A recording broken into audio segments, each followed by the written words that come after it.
Hi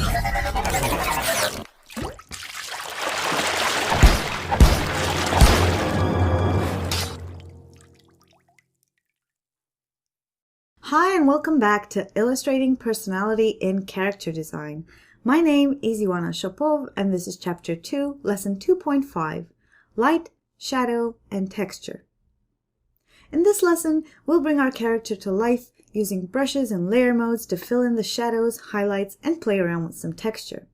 Let's get started. So we have our base color layers here. Let's start adding shadows first.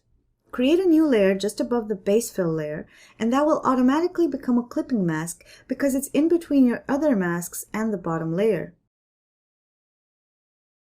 Now set that layer to multiply. Pick a smooth round brush since we want his skin to be smooth, and pick the same skin color with the color picker. Now try to visualize where your light source is coming from. I'll go with a source placed in the upper left of our character. This is where what we have established in the previous stages, namely that our character is composed of 3D shapes and not just flat shapes, comes into play. Try to imagine how the light casts shadows onto these volumes. This is something that oftentimes comes with a little bit from instinct, but mostly it's just practice and understanding how light works in nature.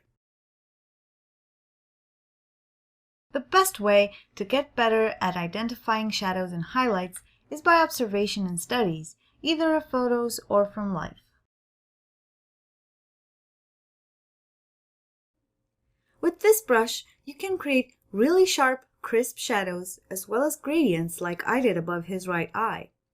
I achieved this by using shorter, lighter upward strokes in the direction that I wanted my gradient to end.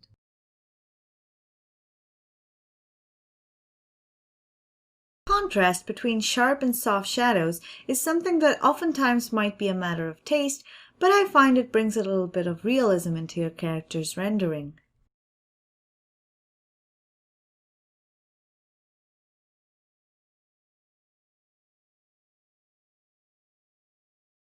If you find that your shadows aren't quite as intense as you'd like, just go to Images, Adjustments, Hue Saturation, and darken them up a bit. Increase the saturation so that they won't look dull. Next, let's move on to the mouth. Our base shape is on the face layer, so with that layer selected, let's shade the inside of his mouth. It's easier to select the layer and keep the selection active so that you don't go over the edges. Keep the Control key pressed while clicking on your layer thumbnail in the Layers panel, and you'll select the layer. Now paint the inside of the mouth on a new layer set to multiply with a darker red or brown color.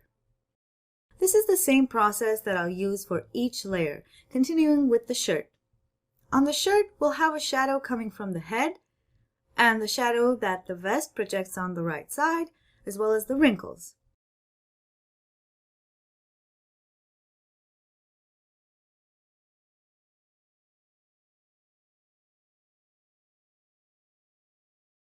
For the vest, I'm going to choose a darker blue-gray.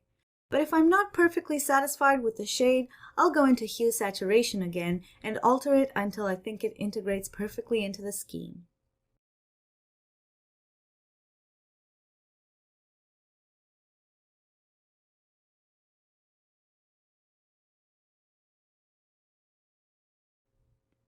Now for the pants I could go with the same smooth brush, but that wouldn't be too interesting. Let's choose a pastel brush from Photoshop's library to get some texture into those pants. I go for shorter strokes, one on top of the other, until I get the desired effect. Using different brushes creates the impression of different materials, and that always makes for a more interesting design. I fall back on the smooth round brush to finish off the shadows if I need darker areas on the pants, and then switch back to the oil pastel for details. I also use the eraser tool quite a lot to give shapeliness to my shadows. Lighted and shaded objects interact with each other, giving birth to reflected light. To better emphasize the seams of the pants and the thickness of the material, I go for some reflected light showing near the seams. All of these lighting techniques might seem hard to understand at first, but there are tons of resources out there to help you. I recommend the book called Color and Light by James Gurney, a very comprehensive guide on lighting in art. Now moving on towards the boots, I want them to be just a bit shiny, so I'm using the same round brush tool. Note how after the highlight portion in the center, I add another shadow? That's what gives them that sort of shiny texture. I go for short strokes to create a subtle texture along the way. For the headscarf, I'll go with another brush from the library. This is where you should experiment with brushes and figure out what works best for you and your design. Don't be afraid to try out all of them. You can achieve some very interesting effects. Now it's time for the cutlass. With the darker blue color, let's add the shading on the blade. Metal is very shiny and reflective, so let's add some bold diagonal shading portions to emphasize the mirror-like surface of the blade. So we're finished with our shading part. It's time to move on to the highlights. Create a new layer above the skin and name it Highlight Skin. Set the layer mode to Color Dodge and fill it with black. This is because Color Dodge works with the grays that the black fill combined with a light color creates. Otherwise, it will really burn out the colors and not give a real lighting effect. Now with the same smooth round brush, grab a light yellow color or whatever light color you want and start adding highlights to the shapes. If you find that the color is still too intense or burned out, try reducing the opacity of your strokes. Don't go overboard with the highlights. Try to use them sparsely by adding light strokes one on top of the other to build up light on your character.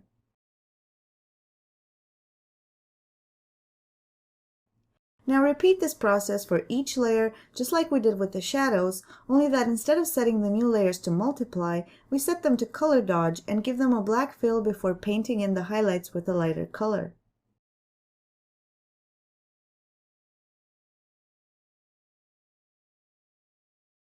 If the light turns out too intense and off-putting still, use the trusty eraser tool to softly remove some of the intensity.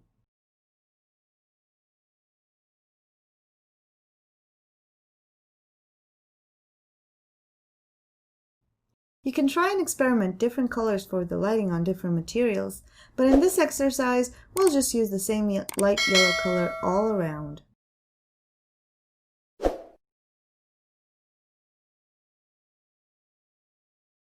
For the cutlass, we'll want some really straight and shiny highlights to match the shadows. Set the opacity to about 75% to avoid any pure whites that might result. Now, after adding both shadows and highlights, I find that the contrast is a bit lacking, so I create a new layer on Multiply, and with a soft round brush and a dark brown color fill, I place the shadows where I feel like the character might need a little more contrast. Make sure this shadow layer is just beneath the final line art so that it affects every layer beneath it and not just a few. Now after all of this, I noticed that I forgot about his belt buckle, so let's add a shadow on that as well. Being metallic, the shadows will sort of be similar to the cutlass, diagonal, straight shadows emphasizing the shiny texture on the buckle.